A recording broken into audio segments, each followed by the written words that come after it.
Je vous propose de passer à encore une délibération, M. Boucher, qui concerne si je ne me trompe pas, la construction du 12 rue du 18 août.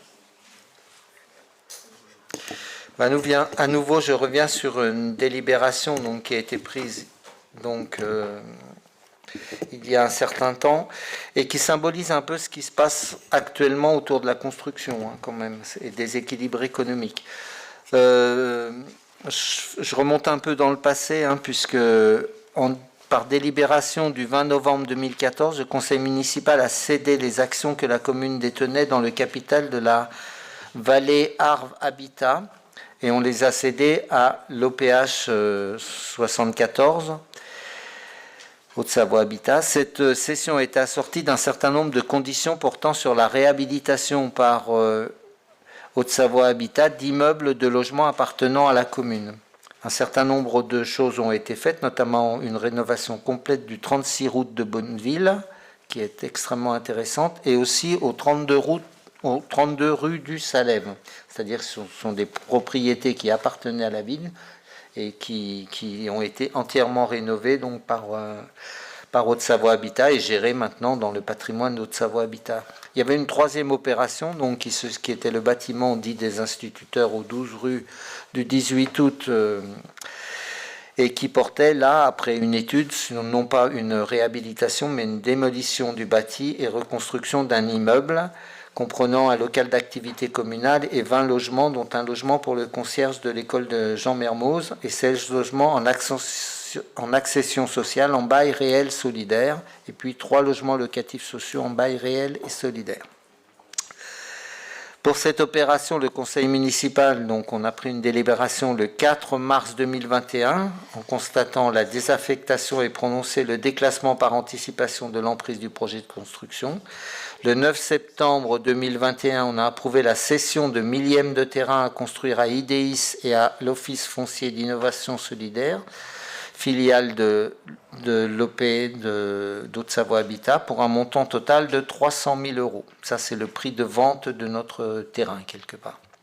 Ensuite, par délibération du 9 septembre, le même jour, on a décidé l'acquisition par la ville des lots copropriétés 41, 43, 4 et 25, représentant respectivement un local livré brut de 93, presque 94 mètres carrés, ainsi qu'un appartement T4 de 86 mètres carrés, avec un garage et une cave, pour un montant total de 490 000 €. Donc TTC, c'était l'accord que nous avions.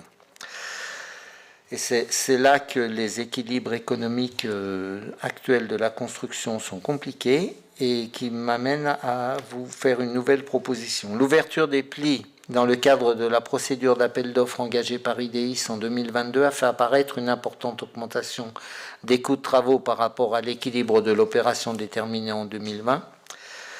Il est constaté que le secteur du bâtiment est confronté à l'envolée des coûts des matières premières qui impactent significativement le prix de revient des nouveaux logements. Outre ces éléments de conjoncture, IDEIS doit intégrer certaines contraintes liées à la configuration du terrain, qu'on n'avait pas vu au départ, réseau public à dévoyer, présence d'une nappe d'eau permanente et parois de soutènement à construire, lesquelles entraînent un surcoût. C'est donc dans ce contexte qu'IDEIS, dans une recherche d'équilibre financier de l'opération, a étudié et proposé la combinaison de plusieurs leviers pour pouvoir faire aboutir le projet engagé, à savoir donc d'abord une prise en charge par eux-mêmes une augmentation de la part des fonds propres d'IDEIS par logement, c'est-à-dire qu'ils mettent de l'argent eux. Ensuite, la révision du prix de vente des logements en BRS, qui était à l'époque, quand nous en avions discuté, de 2 650 € TTC mètre carré de CHAM, de surface habitable, et de les passer à 3 070 € TTC au mètre carré, ce qui reste un prix évidemment très intéressant par rapport au prix du marché, et plutôt inférieur à ce qui se pratique actuellement en BRS, notamment sur la ZAC Étoile. Et puis, la révision du prix de vente à la commune, des lots que je vous ai cités tout à l'heure, qui passerait de 490 000 € TTC à 593 000 € TTC. Voilà, donc ils nous vendraient plus cher pour équilibrer. Donc voilà, ça reste un prix évidemment tout à fait correct, mais plus cher que ce qui était prévu d'à peu près 100 000 euros. Il est précisé que cette dépense affectera sur plusieurs exercices budgétaires du fait de l'acquisition en VFA et qu'elle sera imputée au budget des exercices concernés. Voilà, donc il s'agit de trouver l'équilibre d'une opération que l'on souhaite. Donc, à la fois en autorisant quelque part IDEIS à vendre un peu plus cher le BRS et à passer légèrement au-dessus des 3 000 euros, et en acquérant ce que l'on rachète, c'est-à-dire la partie logement et puis la partie locaux communaux, donc à 593 000 euros. Merci. À titre de comparaison, je vous dire que Michel Boucher vient d'y faire allusion.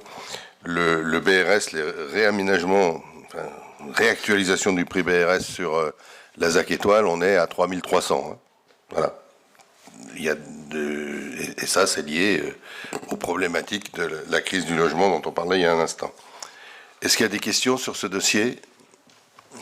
Est-ce qu'il y a des votes contre, des abstentions? Merci.